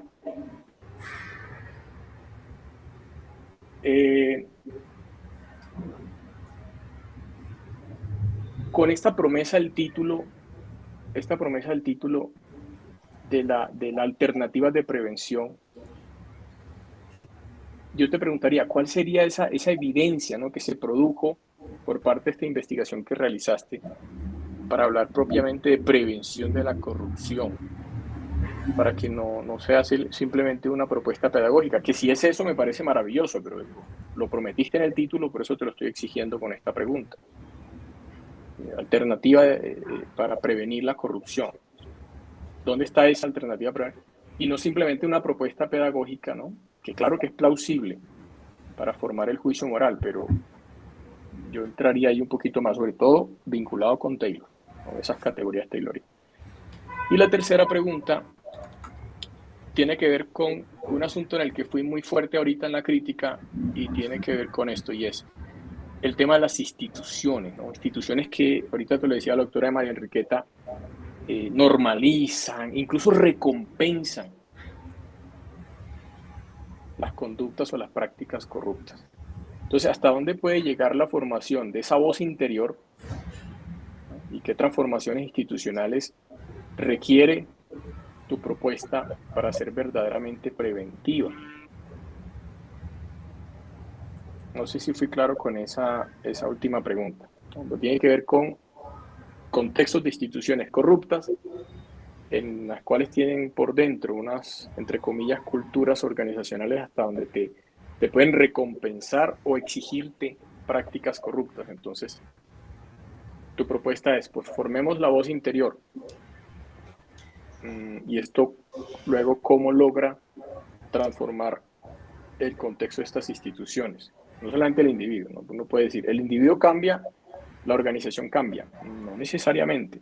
Y por eso ahorita te cité 2 o 3 estudios que se han realizado sobre instituciones estructuralmente corruptas, al interior de las cuales hay gente que se declara honesta o no corrupta, en principio, para ponerlo más general. Listo, muchas gracias. Esas serían como mis preguntas. Bueno, doctor, yo le agradezco esta amplia disertación que usted nos ha dado, en la cual nos demuestra lo experticio, el conocimiento tan profundo que tiene de la filosofía y más en Taylor. He quedado abrumado. Me encanta personas como usted que fortalecen este tipo de discursos. Yo agradezco mucho su intervención, la estaré reviendo cualquier cantidad de veces una vez salga del recinto en futuras presentaciones. De verdad agradezco mucho sus aportes, muy pertinentes, muy puntuales. Sin parecer audaz en contestar estas respuestas, que usted haya como algunos, digamos, cuerdas flojas dentro de la investigación sin parecer audaz. Yo pienso que esa evidencia en la prevención de la corrupción y esa persona fiel en condiciones de injustas, de convicción injusta, Taylor nos habla sobre la vida buena y la vocación, ¿sí? Entonces, la vocación de hacer lo correcto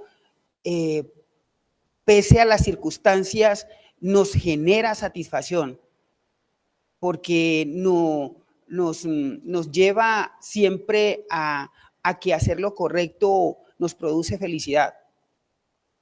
Y lo puedo decir de alguna manera también redondeando, cuando las instituciones recompensan de pronto las prácticas corruptas, yo lo llamo así, cuando doblan la regla para colocarla a su favor, porque vivo eso desde hace aproximadamente 16 años que soy funcionario público y soy presidente de un sindicato de funcionarios públicos y soy presidente de una federación que agremia 16 sindicatos de funcionarios públicos, donde yo tengo que defender las garantías y los derechos de los trabajadores y ver cómo la reglamentación y todo el andamiaje legal de la institución vulnera los derechos y las garantías de los trabajadores. Y esto no me da a mí ninguna recompensa económica. Esto no sostiene mi trabajo porque soy vinculado en carrera administrativa, gané un concurso de méritos. Sin embargo, ejerzo esto por vocación. Yo no aspiro a grandes cargos. Soy feliz con lo que hago, con la defensa de los derechos y las garantías de los trabajadores. Soy fiel a mis convicciones y esto me produce una felicidad y una satisfacción y un sentido del propósito de mi existencia. A pesar de, o como quieran llamarlo, esos bienes del prestigio no caben. Yo tengo unas convicciones muy fuertes que me dan un sentido y unas ganas de vivir poderosas. Entonces pienso que todo esto es ser fiel a uno mismo, esa vida buena. Yo siento que tengo una vida buena. Puedo hablar desde mi propia experiencia, desde mi propia tesis de vida, que ser fiel. Por eso me encanta tanto Taylor. Taylor no quiere ser esas ideas impactantes, esa filosofía suave, como un silbido que convence, que enamora. Me encantó de Taylor eso.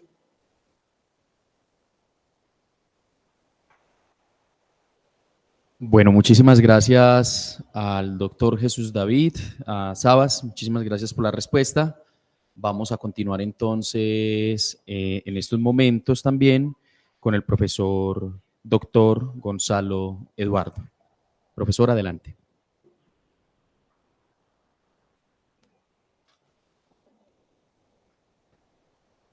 Estimado, tienes el micrófono apagado. Yo no te escucho, Gonzalo. Sí, tienes el micrófono apagado, mi estimado Gonzalo. Ya. Muy bien, muchas gracias.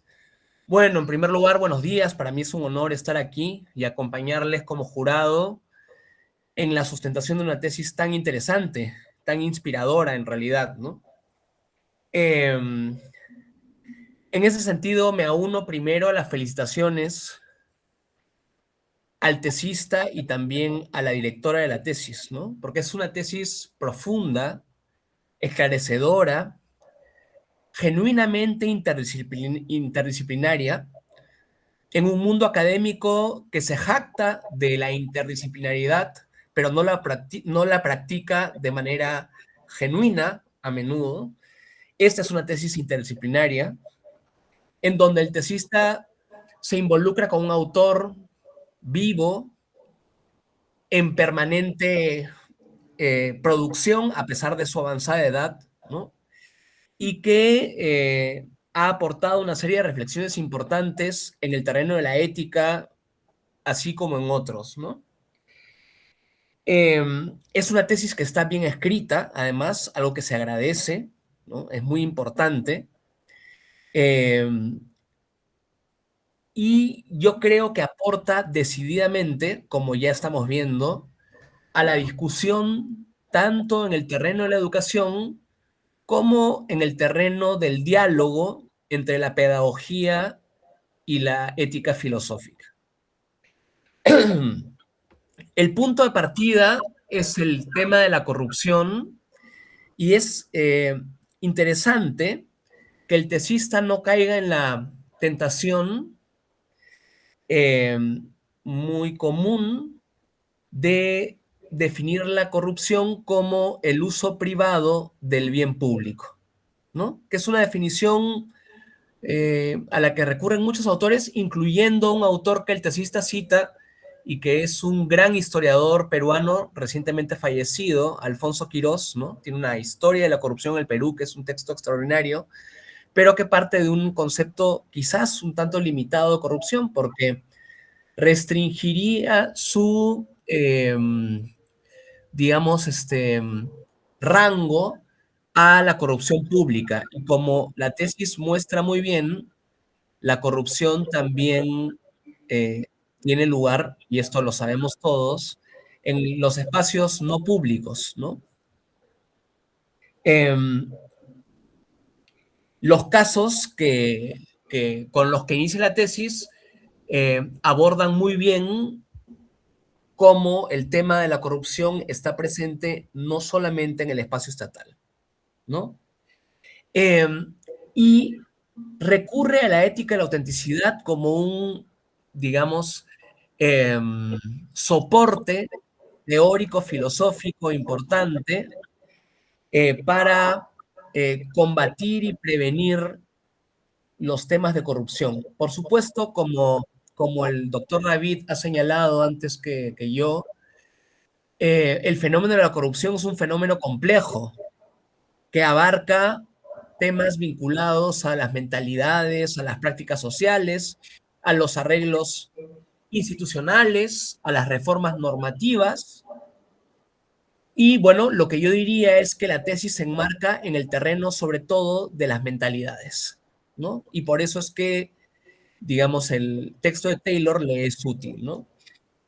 Y el autor da cuenta, y esto es muy importante, que la ética de la autenticidad de Taylor ofrece un soporte teórico que trasciende problemas como los de la corrupción. ¿Por qué? Porque la ética de la autenticidad es un texto que, digamos, explora de manera magistral el tema de la pérdida de sentido que afrontamos en la cultura moderna o que aparentemente afrontamos en la cultura moderna incorpora ciertos problemas de gran alcance, entre ellos la corrupción también, con la cuestión general de la vida buena o del sentido de la vida, ¿no? Ya años atrás, Bernard Williams, ¿no? Compañero también de combates filosóficos de Charles Taylor, decía que estábamos cometiendo un grave error en la ética, olvidando la pregunta central, que es la pregunta de Sócrates, ¿cómo se ha de vivir?, ¿no? Que nos enmarca en una concepción mayor sobre la orientación de la vida, ¿no? Y en ese sentido, la ética y la autenticidad nos ubica en un espacio más amplio de problemas, ¿no? Que trascienden la cuestión de la comprensión del combate frontal y de la prevención de la corrupción, ¿no? Y nos instala en el tema de la identidad, las posibles respuestas a la pregunta ¿quién soy yo?, ¿no? Esto es importante. ¿Quién soy yo? No ¿qué soy yo? O sea, Taylor se aparta de alguna forma de la problemática de la antropología metafísica, ¿no? Siguiendo un tanto la sugerencia de Hannah Arendt de que solamente un Dios podría decir cuál es nuestra naturaleza humana. Y más bien tendríamos que reflexionar sobre quiénes somos, sobre nuestra humana condición, digamos, a partir de nuestras formas de actuar, de pensar juntos y de convivir, ¿no? Y efectivamente, la autenticidad se entiende como la fidelidad a uno mismo, la fidelidad a nuestra identidad, a nuestra voz interior, ¿no? Pero ojo, como el doctor David ha dicho muy bien, no se trata simplemente de escuchar esa voz interior, ¿no? Que no resuena como tormenta, sino como una brisa que pasa. O sea, ya el hecho de tomar sintonía con esa voz interior ya es un trabajo difícil, pero no se trata solamente de nuestra voz o de nuestras valoraciones, sino de la voz que tenemos una razón para valorar, ¿no?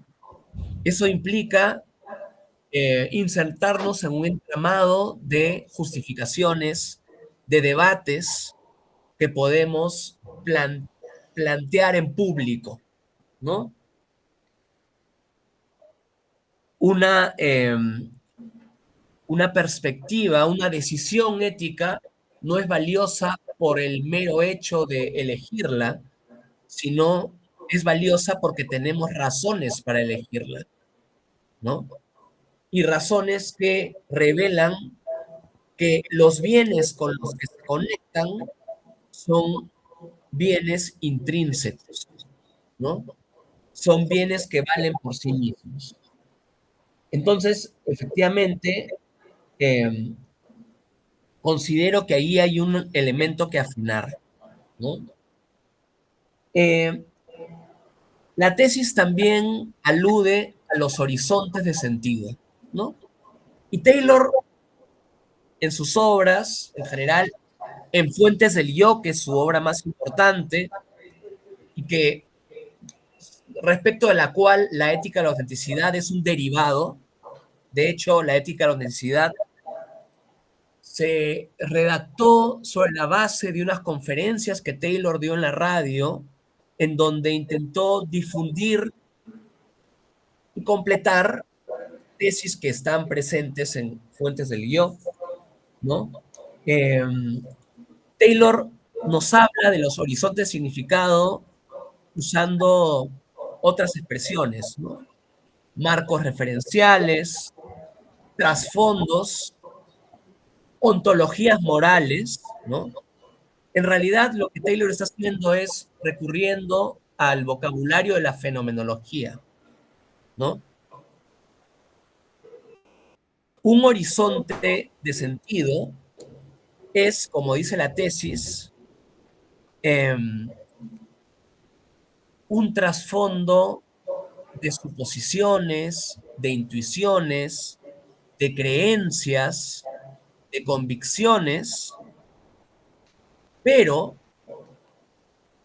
es también un trasfondo de inquietudes, de preguntas, de problemas, de dudas. Y a mí me da la impresión que en la tesis, cuando se habla de analizar los trasfondos de sentido, se asume la presuposición, yo diría equivocada, de que es posible examinar por completo un trasfondo. No es posible, porque un trasfondo no es un objeto, es más bien un marco que subyace a nuestra experiencia, entre ellas la experiencia de la deliberación, ¿no? Podemos hacer explícito un trasfondo parcialmente a través de un proceso fenomenológico, ¿no? Un proceso diacrónico, ¿no? Revelamos un aspecto de ese horizonte y después otro, etcétera, ¿no? Eso es lo que Taylor llama articulación, ¿no? Hacer explícito a través del lenguaje un trasfondo. Entonces, allí hay una primera observación crítica. A menudo se trata el horizonte como si fuese un tema que uno puede escudriñar de una sola vez, ¿no? Y efectivamente, el trasfondo nos ofrece coordenadas de orientación, distinciones de orientación. Y Taylor usa lo que se podría llamar una analogía espacial. O sea, nos orientamos éticamente de una manera análoga a como nos orientamos en el espacio geográfico. Para que uno pueda entender una indicación sobre cómo llegar a determinado punto, por ejemplo, en la calle, llegar a la calle tal, y para que uno pueda dar indicaciones o recibir indicaciones al respecto y entenderlas, uno tiene que manejar ciertas distinciones. Arriba, abajo, derecha, izquierda, delante, detrás. Si uno no maneja esas distinciones, no puede orientarse en el espacio físico. De una manera semejante, en el plano de la ética, uno no puede manejarse en el espacio social o el espacio moral si uno no maneja ciertas distinciones. Distinciones, dice Taylor, cualitativas, o sea, distinciones en torno a lo que asigna o priva de sentido a la vida.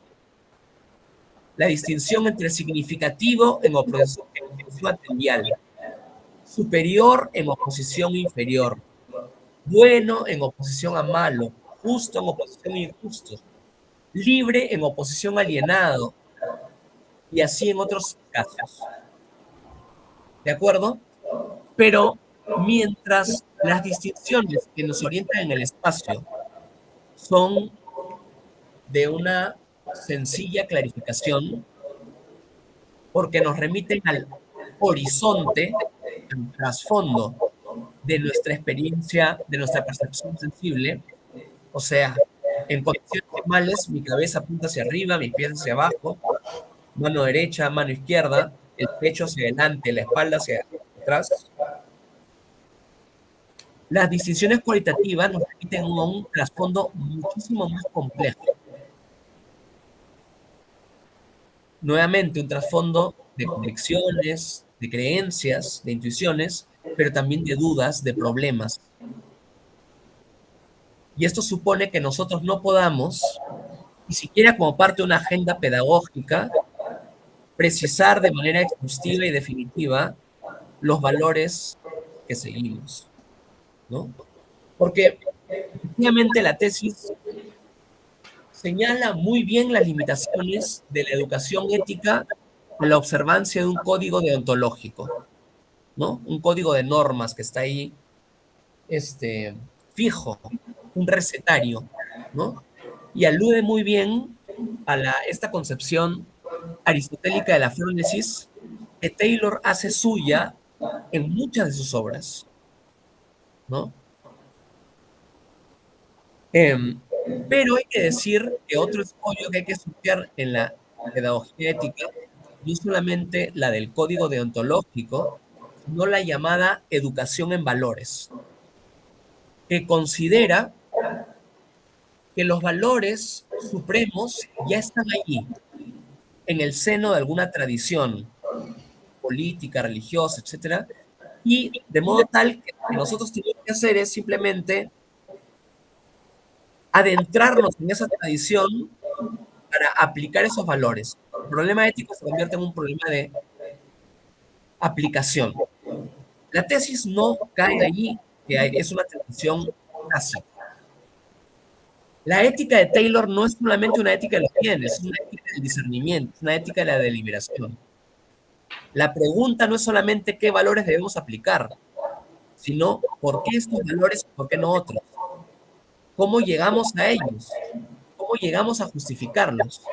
Y en ese sentido, la ética de Taylor se remonta a la ética de Aristóteles, pero también a la ética de las tragedias griegas, ¿no? Que intenta discernir conflictos éticos de largo alcance, no solamente entre el bien y el mal, como la tesis plantea, sino también entre el bien y el bien, y entre el mal y el mal. Y hay que discernir ¿Cuál es el bien superior? ¿O cuál es el mal menor? Y cuando usamos la expresión mayor y menor, no estamos hablando de una escala cuantitativa que nos ayude a discernir. Estamos hablando de lo incomparablemente mejor, para utilizar la expresión de Taylor. Y todos hemos sido testigos de, o más bien protagonistas de tener que elegir entre un bien y otro. Y hemos tenido que sacrificar algún bien. Y todos también hemos sido protagonistas de alguna vez tener que discernir el mal menor. Y si no se nos cree, pensemos en muchas segundas vueltas electorales en nuestros países de Sudamérica y de Centroamérica. Tenemos que discernir el mal menor, discernir el mal más tolerable. En ese sentido, yo sostengo también que la tesis usa muy a menudo la palabra dilema moral. Probablemente el concepto más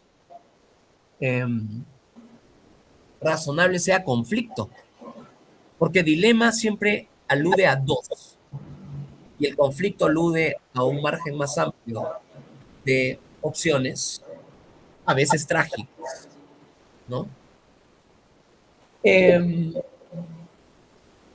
Un cuarto punto tiene que ver con la relación entre Taylor y otros autores. La tesis señala expresamente a Alasdair MacIntyre en más de una oportunidad. Y lo señala incluso como mentor.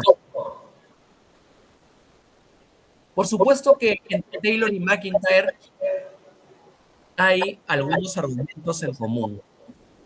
La crítica al liberalismo procedimental, la crítica al subjetivismo moral, que MacIntyre llama emotivismo.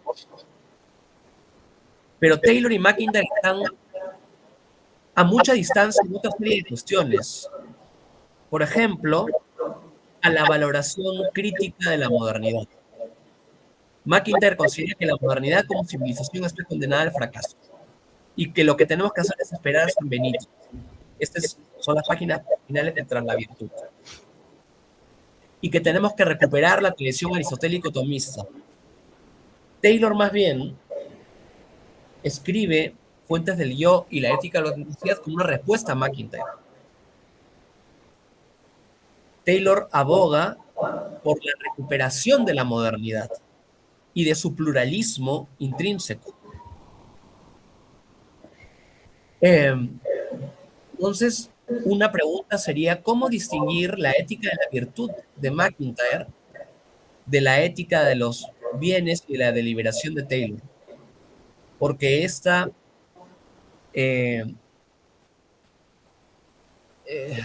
dicotomía está implícita también en la tesis. Y por momentos parece que Taylor fuese una variante de la perspectiva de MacIntyre. Hay también una alusión a Sandel, y cómo Sandel es próximo a la perspectiva de Taylor. En realidad, es cierto, hay una proximidad, pero eso se puede explicar muy bien, entre otras cosas, porque el libro de Sandel que la tesis cita, El liberalismo y los límites de la justicia, fue originalmente la tesis doctoral de Sandel, cuyo director fue Charles Taylor, ¿no? Y finalizaría mi intervención con el tema del reconocimiento.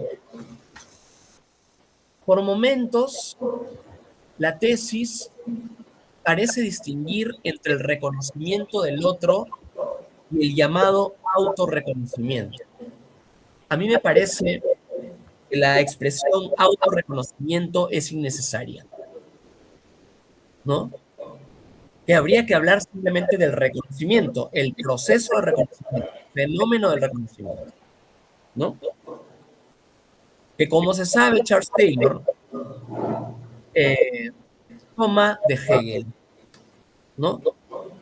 Y claro, cuando tanto como tanto cuando Taylor como cuando Hegel hablan del reconocimiento, hablan de un proceso de interacción o de dinámica intersubjetiva a través de la cual, en el contacto con el otro, me descubro a mí mismo, descubro quién soy o descubro facetas de mi identidad.